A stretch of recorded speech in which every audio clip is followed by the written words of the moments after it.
इस समय अब हम आपको दिखाएंगे फायर कंट्रोल रडार। ये वो रडार है जो जब पाकिस्तान द्वारा ड्रोन भेजे जा रहे थे उसको डिटेक्ट करने के लिए।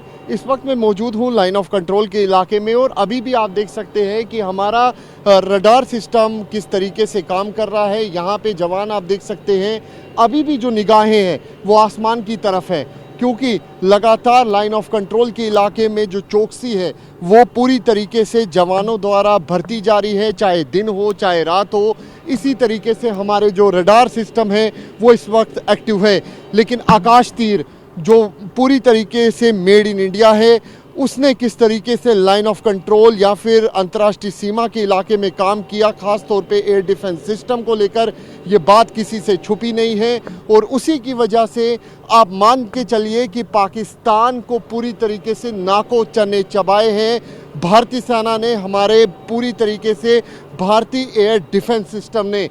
ये जो आप तस्वीरों में देख रहे हैं ये रडार सिस्टम है।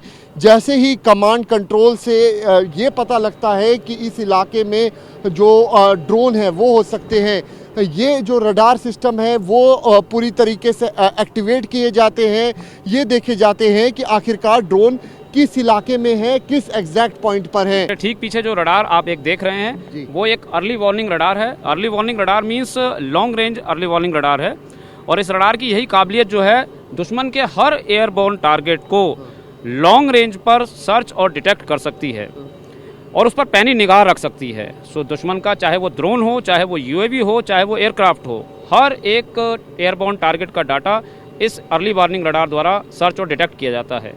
इस टारगेट के डाटा को हम हमारे कंट्रोल सेंटर के द्वारा एफसीआर रडार, जैसा कि अभी आपने बताया, फायर कंट्रोल रडार को पास किया जाता है और इस फायर कंट्रोल रडार के साथ में लगे हुए वेपन सिस्टम उस पर्टिकुलर डायरेक्शन में जाके, जिसका रेट ऑफ फायर बहुत ही हाई है, उस पर फायर करके उसे हवा में ही बर्बाद करते हैं। भारतीय सेना हमेशा अलर्ट मोड में थी, है और रहेगी। तो ये देखिए, भारतीय सेना हमेशा अलर्ट मोड पर थी, है और रहेगी। और ये दिखाता है कि किस तरीके से हमारे एयर डिफेंस सिस्टम ने काम किया और पाकिस्तान की ड्रोन वाली साजिश को पूरी तरीके से विफल किया।